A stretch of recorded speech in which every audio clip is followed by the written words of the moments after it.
तो देखो, last topic था कैंसिलेशन। कैंसिलेशन कितनी तरह से हो सकता है उसको हमने डिस्कस किया था। कैंसिलेशन हो सकता है 3 तरह से। कैंसिलेशन कितनी तरह से हो सकता है? 3 तरह से। अब 3 तरह से कैसे होता है कैंसिलेशन? एक तो on due date. Due date जिस दिन फॉरवर्ड कॉन्ट्रैक्ट की एक्चुअल ड्यू डेट थी उसी दिन आके कस्टमर मना कर दे। Before due date, before due date से पहले ही मना कर दे, या आफ्टर ड्यू डेट। उसमें दो सिचुएशन है, after due date but within 14 days and automatic cancellation on 15th day.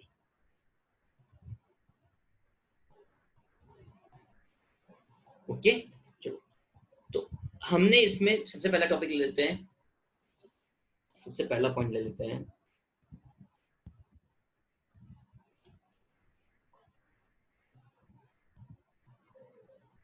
Cancellation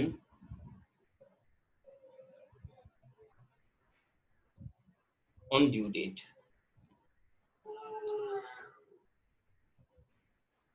ठीक है, अगर ड्यू डेट पे कैंसिल कर देता है, ड्यू डेट पे आके एक एक फॉरवर्ड एग्रीमेंट था, एक फॉरवर्ड कॉन्ट्रैक्ट था, उसने ड्यू डेट पे आके मना कर दिया। आपने बोला कि भाई ले पकड़, तेरा माल पकड़, उसने मना कर दिया, मेरे को नहीं लेना। उसने क्या बोला? मेरे को तो नहीं लेना। या हमने बोला भाई तू बोला, तूने बेचने का प्रॉमिस किया था, उसने बोला मेरे को बेचना ही नहीं है। तो इन दैट केस अगर वो ड्यू डेट पे आके, एग्जैक्ट ड्यू डेट पे आके मना कर देता है, तो फिर क्या सिचुएशन होगी? तो करना कुछ भी नहीं है। सबसे पहले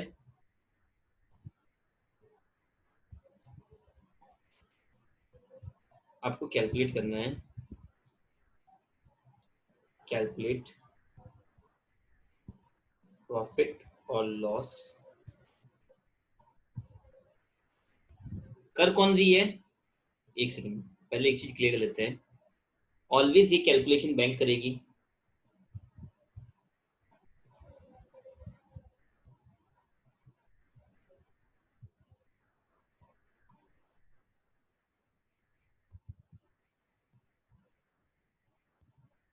पहली बात हमेशा याद रखो कि ये कैलकुलेशन हमेशा बैंक करेगी, कस्टमर कभी नहीं करेगा। ठीक है, ये बात बिल्कुल अंडरलाइन करके दिमाग में मार्क कर लेना बोल्ड लेटर्स के अंदर कि ये कैलकुलेशन हमेशा और हमेशा केवल और केवल बैंक ही करेगी और कोई नहीं। कैलकुलेशन करेगी क्या? कैलकुलेशन ऑफ प्रॉफिट या loss to customer. Calculation of profit और लॉस टू कस्टमर। अब प्रॉफिट या लॉस कैसे?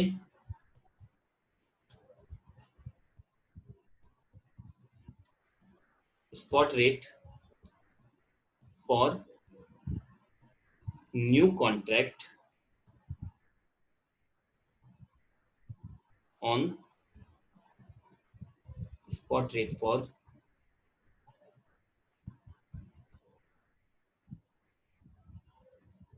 new contract on cancellation date। Cancellation date के दिन, वर्ड को याद रखना, वर्ड्स हमेशा याद रखना। आपको लेनी स्पॉट रेट है किस दिन? ऑन कैंसिलेशन डेट के दिन। अब स्पॉट रेट लेनी क्या है, स्पॉट रेट लेनी कैसे, बस ये तो चीज मैटर करती है। एक चीज ये समझ में आ गया तो पूरा कैंसिलेशन समझ में आ गया, पूरा पूरा कैंसिलेशन समझ में। अगर ये बात समझ में आ गई तो देखो इसमें क्या ट्रिक चलेगी, इसमें ट्रिक चलेगी। ओरिजिनल अगर परचेज कॉन्ट्रैक्ट था तो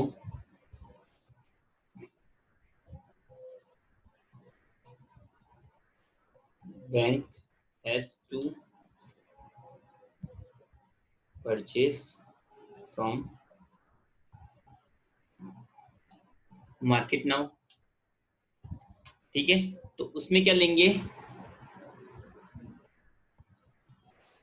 उसमें क्या ले लेंगे हम लोग? अब देखो दो रेट होगी, बिड और आस्क। अब बैंक को खुद, बैंक एज ए कस्टमर, बात सुनना, बैंक एज ए कस्टमर वहां पे, ये क्योंकि सब्जेक्ट काम में आएगा एक्चुअली, इसलिए मैं यही से बेस क्लियर कर रखा हूँ कि बैंक जो है, एक सीन चालू रखना, एक सीन चालू रखना।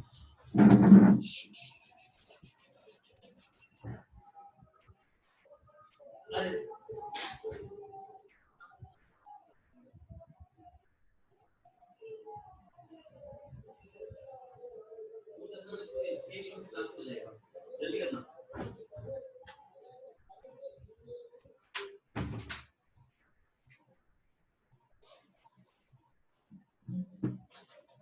Sorry everyone. ना, अगर देखो सुनना, बैंक यहाँ पे एज ए कस्टमर बिहेव करेगा, सेकंड कस्टमर। तो अब क्या होगा?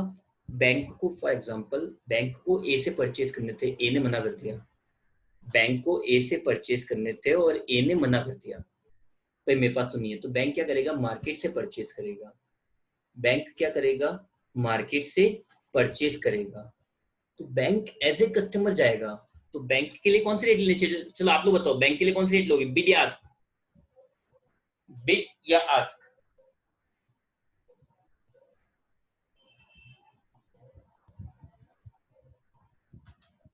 वेल डन कीर्ति। यहाँ पे रेट कौन सी लेंगे हम लोग? Ask rate. ठीक है, वेल डन प्रेरणा। और अगर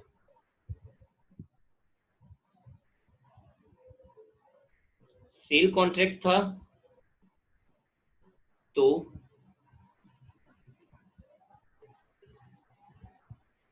बैंक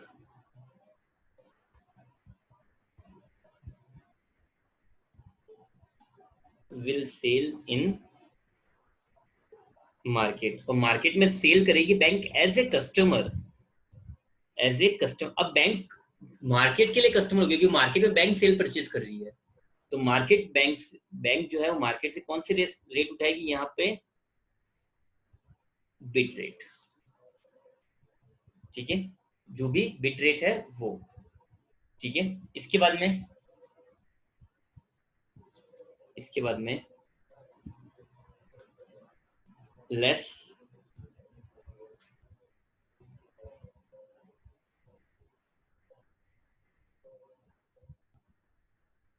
ओरिजिनल कॉन्ट्रैक्ट रेट। जो भी ओरिजिनल कॉन्ट्रैक्ट की रेट थी, जो भी आप लोगों के ओरिजिनल कॉन्ट्रैक्ट की रेट थी, वो लेस कर दो। ठीक है, ओरिजिनल कॉन्ट्रैक्ट की रेट को लेस करो। जो भी प्रॉफिट या लॉस है वो आ जाएगा। प्रॉफिट या लॉस को मल्टीप्लाई कर दो, प्रॉफिट या लॉस को मल्टीप्लाई करो एक्सपोजर अमाउंट से। जो भी कॉन्ट्रैक्ट अमाउंट है, exposure amount nothing, nothing is but it is just an contract amount. तो कॉन्ट्रैक्ट अमाउंट आ जाएगी यहाँ पे, और ये आ जाएगा आपका नेट लॉस और प्रॉफिट टू कस्टमर। तो देखो, लेना क्या है भाई? आप लोगों ने पहले इसलिए समझा दिया था, ये मैंने इतनी रामायण उस दिन पहले इसलिए गा दी थी ताकि आप लोग अपने कॉन्सेप्ट के लिए क्लियर हो। मैंने इसलिए आपको बोला लास्ट में पढ़ना, दैट्स व्हाई ये पॉइंट इसलिए लिखा दिया। तो अब यहाँ पे आप लोग के ज्यादा कंफ्यूजन हुई नहीं। स्पॉट रेट लेनी, न्यू कॉन्ट्रैक्ट की कैंसिल हो गया तो बैंक क्या करेगी? परचेज कॉन्ट्रैक्ट का बैंक मार्केट से परचेज करेगी, आस्क रेट। सेल कॉन्ट्रैक्ट का बैंक मार्केट में सेल करेगी तो एट बिट रेट। डन। उसको जो ओरिजिनल कॉन्ट्रैक्ट प्राइस उससे मल्टीप्लाई कर दो, जो सॉरी ओरिजिनल कॉन्ट्रैक्ट प्राइस उसको लेस कर दो, और जो भी होगा प्रॉफिट या लॉस हुआ जाएगा कस्टमर के लिए। डन। आया समझ में सबको? यस और नो?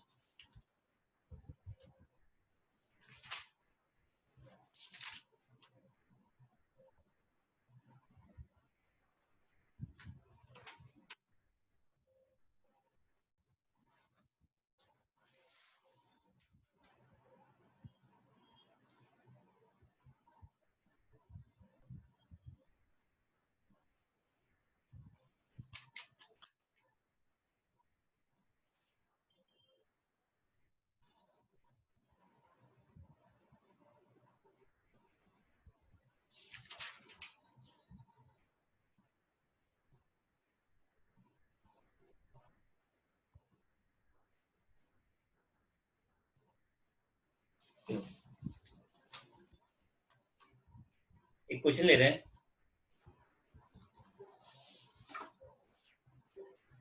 क्वेश्चन क्वेश्चन क्वेश्चन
चलो एक बात को, एक क्वेश्चन का आंसर देना सब लोग, एक क्वेश्चन का आंसर देना। जब भी आप लोग रेट निकालोगे, इसके अंदर मार्जिन को कंसीडर करोगे क्या? ये जो भी ना, ये रेट, आस्क रेट या बिट रेट, ये जो भी रेट्स है, क्या उसके अंदर आप लोग मार्जिन को कंसीडर करोगे क्या? यस और नो। जो आपका मार्जिन नहीं होता है, मार्जिन, टीटी मार्जिन जिसको हम बोलते हैं, जो हमारा था ना ये टीटी मार्जिन, देखो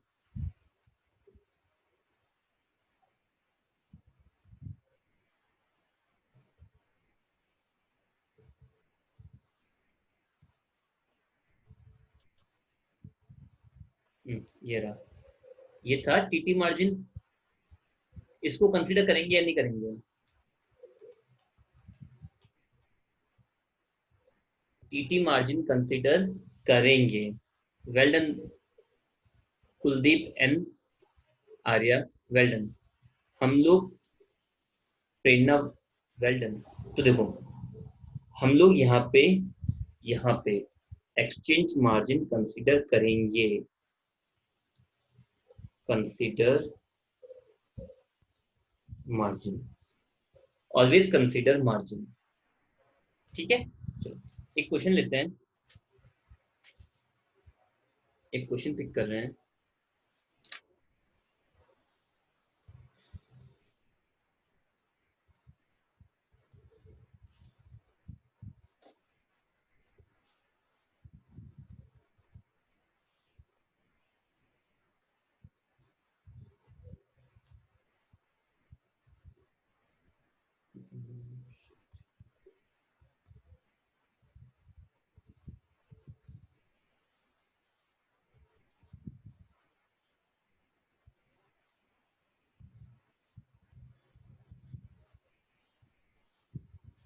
तो देखना क्वेश्चन को,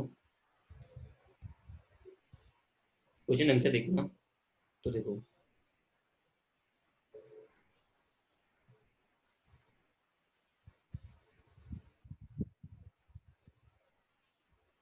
तो एक बार देखना, ऑन ऑन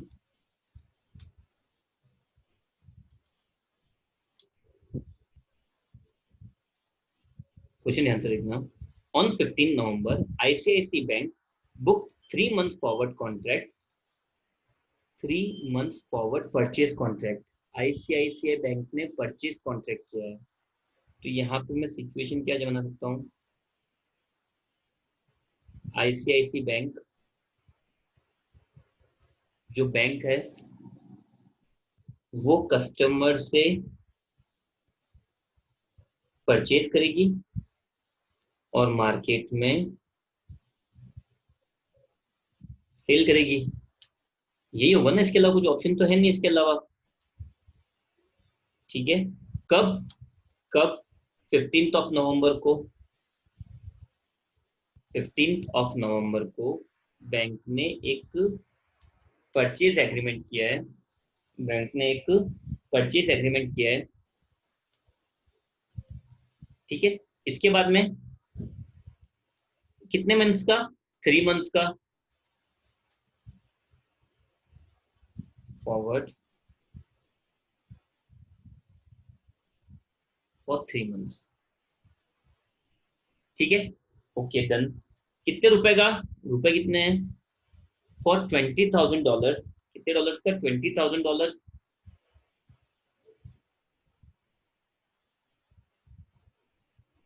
तो ऑन द सेम डेट इसने सेल का भी कॉन्ट्रैक्ट किया होगा, ठीक है। आगे हम लोग सबसे पहली बात ले लेते हैं, सबसे पहली बात, चलो इसको जान लेते हैं, इस ट्रांजेक्शन को मैं नहीं दे रखा, इसको जान लेते हैं थोड़ी देर के लिए। तो हमारे पास सिचुएशन क्या हो गई, बैंक ने कॉन्ट्रैक्ट कर रखा है, बैंक ने एक कॉन्ट्रैक्ट किया है। अगर मैं इसको सिचुएशन से अरेंज कर लूँ, तो इस दिन, ये मेरी 15 नवंबर है, तो इस दिन मैंने $20,000 का 3 मंथ फॉरवर्ड कॉन्ट्रैक्ट किया है। तो इसकी ड्यू डेट क्या हो जाएगी, 15 दिसंबर, 15 जनवरी, 15 फरवरी अप्रोक्सीमेटली, ठीक है। द पॉइंट इज आगे, for its export customer, for its export customer, आगे, on the date exchange rate was as follows. उस दिन एक्सचेंज रेट क्या दे रखी है आप लोगों को, स्पॉट रेट दे रखी है 49.3200 एंड 3325, स्वैप पॉइंट्स दे रखे हैं आपको 1500, मार्जिन दे रखा है ऑन द डेट ऑफ। चलो तो पहले एक बार ये निकालो फॉरवर्ड रेट क्या होगी, मुझे इसकी फॉरवर्ड रेट बताओ।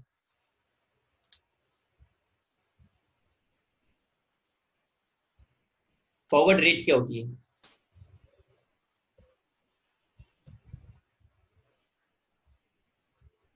फॉरवर्ड रेट होगी 349.370।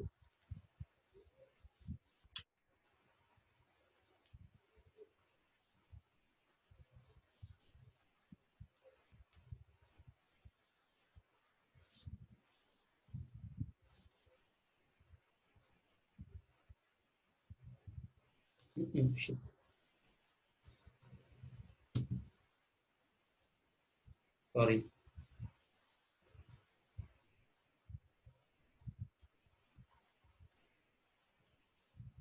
चलिए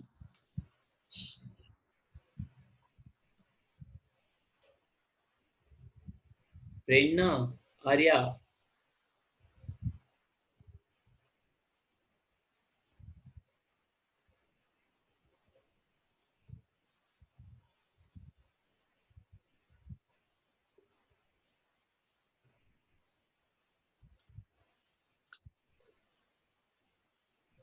हाँ इट्स ओके, 37037।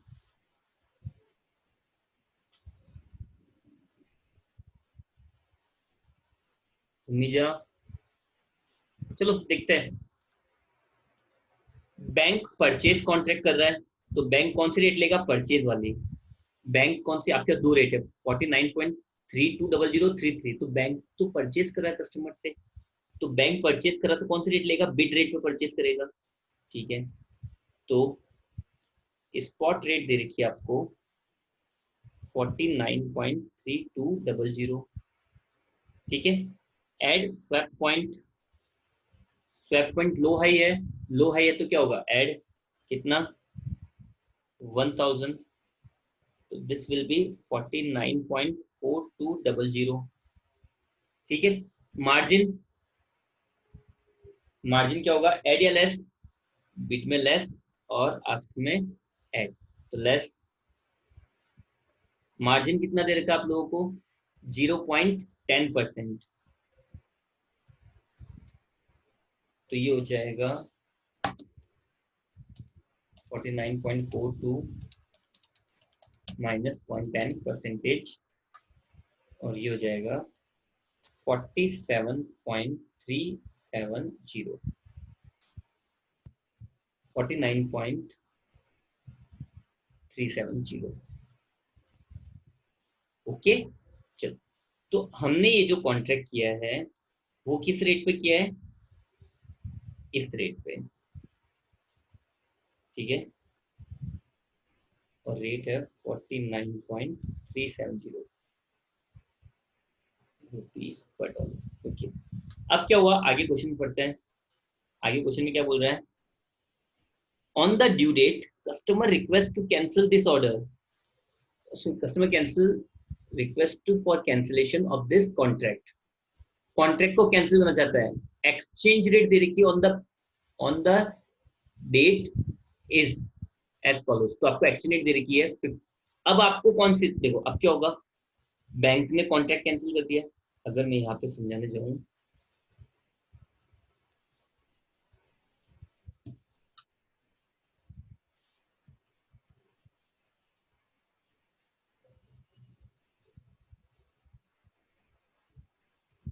अगर मैं यहाँ पे आपको समझाने जाऊँ तो देखो हुआ क्या,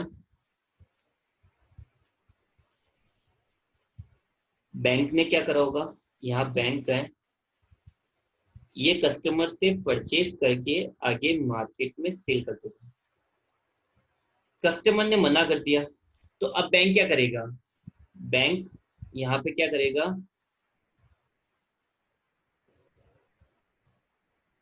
purchase from market as a customer, वो एज ए कस्टमर मार्केट से परचेज करेगा, क्योंकि अभी अपन ने पढ़ा था, अभी अपन ने ये पढ़ा था,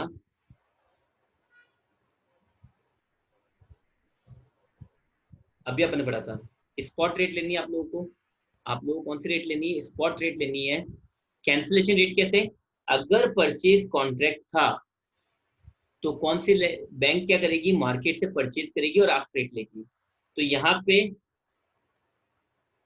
इस क्वेश्चन में अगर मैं कॉन्ट्रैक्ट कैंसिल कर देता हूं तो बैंक क्या करेगी, बैंक मार्केट से परचेज करेगी, बैंक मार्केट से परचेज करेगी, बैंक के पास दो रेट है, वापस सुनना, बैंक के पास दो रेट है, अब ये स्पॉट रेट लेनी, चलो एक बात तो समझ आई, कैंसिलेशन की स्पॉट रेट लेनी है, स्पॉट रेट दे रखी है आपको, अब क्या करना है, दो रेट आपके पास में, बिड और आस्क, चलो हम रटते नहीं, हम लोग समझते हैं, बैंक क्या करेगी, मार्केट से परचेज करेगी, अब अगर आप कस्टमर हो तो ये तो हुई आपके सेल करने की रेट और ये हुई आपको परचेज करने की रेट, अब बैंक क्या करेगी, मार्केट से, ओपन मार्केट से एज ए कस्टमर परचेज करेगी, तो परचेज करने की रेट क्या हुई, ये आई बात समझ में, तो यहाँ पे बैंक क्या करेगी, bank will purchase from market, तो स्पॉट रेट कितनी है, स्पॉट रेट कितनी रहेगी, 47.5400 माइनस, सॉरी इधर अपन आस्क के लिए तो मार्जिन क्या होगा, ऐड होगा, मार्जिन कितना है, अभी मार्जिन कितना है, मार्जिन कितना अभी देखो, ठीक है, तो मार्जिन हो जाएगा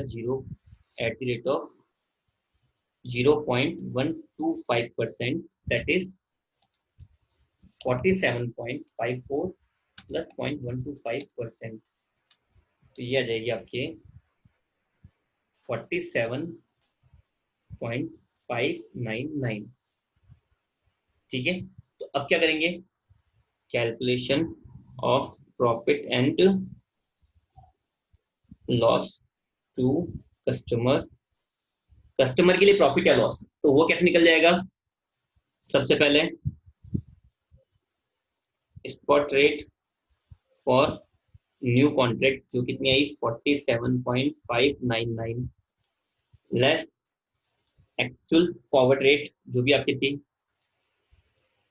एक्चुअल रेट हमने क्या रखी थी 49.370,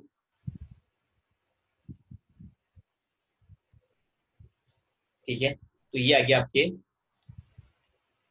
स्वैप पॉइंट्स, तो क्यों लेंगे भूमिजा, सुनो, स्वैप पॉइंट्स तो फॉरवर्ड रेट में लेंगे ना, हमें तो स्पॉट रेट लेनी है, अगर हम मुझे 3 मंथ्स का फॉरवर्ड स्वैप लेना होता तो लेता ना, मैं बाकी क्यों लूंगा, समझ रहे हो बात को, अगर मुझे 3 मंथ्स का फॉरवर्ड कॉन्ट्रैक्ट की रेट दे रही, कंफ्यूज करने के लिए, देखो यहाँ क्लियर वर्ड्स में बोला है, sorry exchange rate prevailing on that day, उसी दिन मतलब कैंसिलेशन डेट के दिन आपको रेट दे रखी है, और मुझे तो स्पॉट रेट लेनी है, मुझे 3 मंथ्स की फॉरवर्ड रेट तो ना लेनी है, ठीक है। तो इसलिए इस चीज का कोई यूज है ही नहीं। ठीक, चलो, तो यहाँ पे कितना आ जाएगा, -49.370, तो ये आ जाएगा आपके 1.771।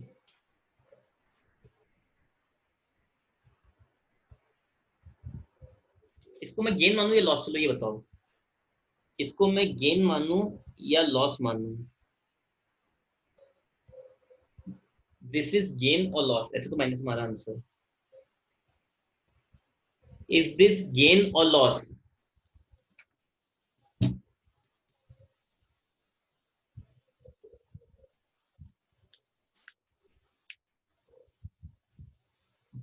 समझना बात को,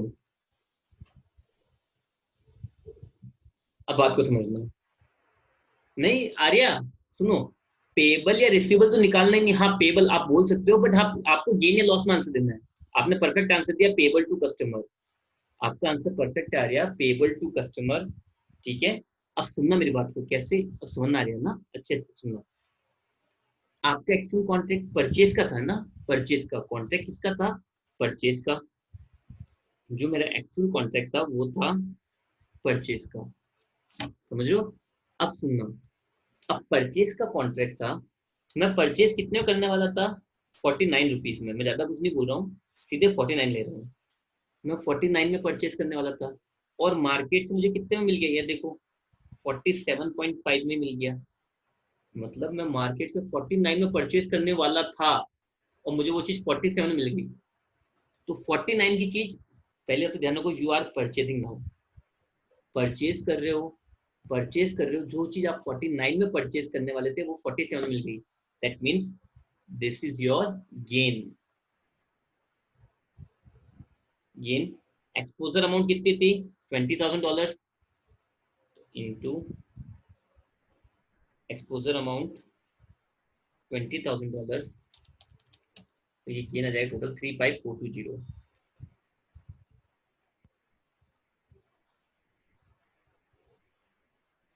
गेन है, तो हम इसको क्या कर देंगे, पे।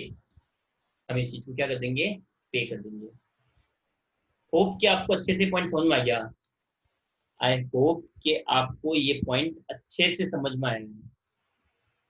यस और नो?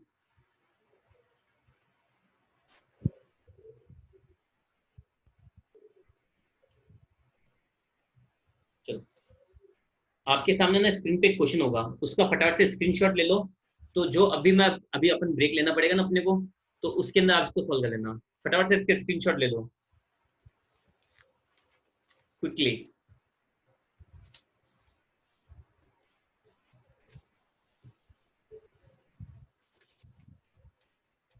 तो ये बात हुई हमारी ऑन द ड्यू डेट, ठीक है। अगर मैं यहाँ पे बात करूँ थोड़ा सा चेंज करके, टाइम वी हैव,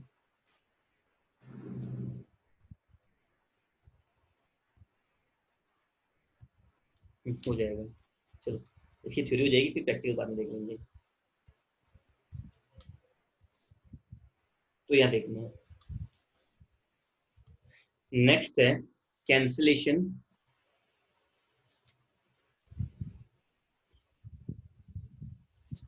ये पॉइंट, बी पॉइंट,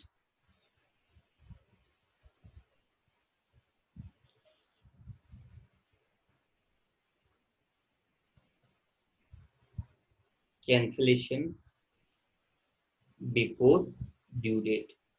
वो ड्यू डेट से ड्यू डेट से पहले ही मना कर दे, ठीक है।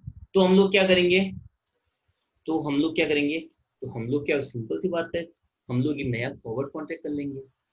हम लोग क्या करेंगे, एक नया फॉरवर्ड कॉन्ट्रैक्ट कर लेंगे जितना टाइम रिमेनिंग है उसका, ठीक है। फॉर एग्जाम्पल, ये बैंक है,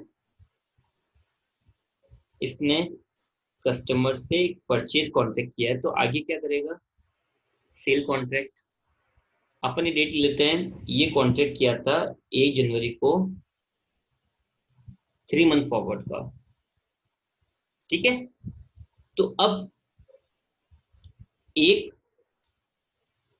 मार्च को कस्टमर कैंसिल करता है, तो बैंक क्या करेगी,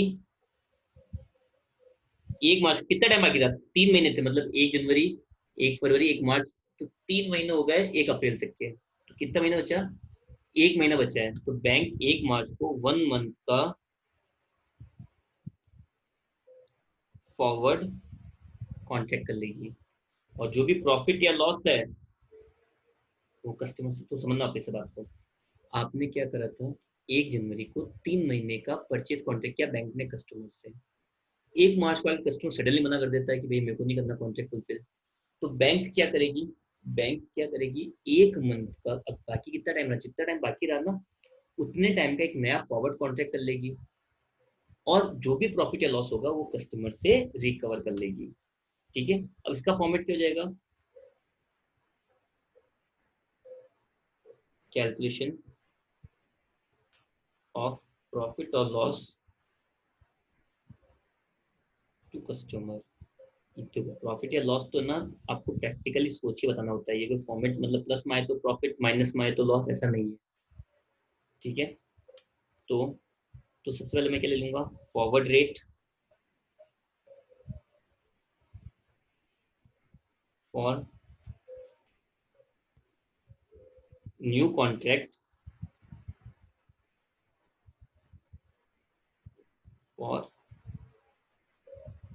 रिमेनिंग टाइम, ठीक है। सेम वैसे ही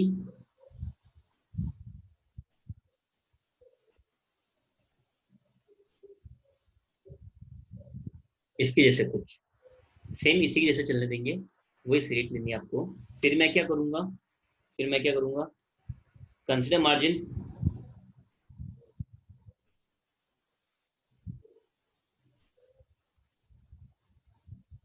कंसिडर मार्जिन, फिर लेस कर दूंगा ओरिजिनल कॉन्ट्रैक्ट रेट को, तो ये आ जाएगा प्रॉफिट या लॉस, इसको मल्टीप्लाई कर देंगे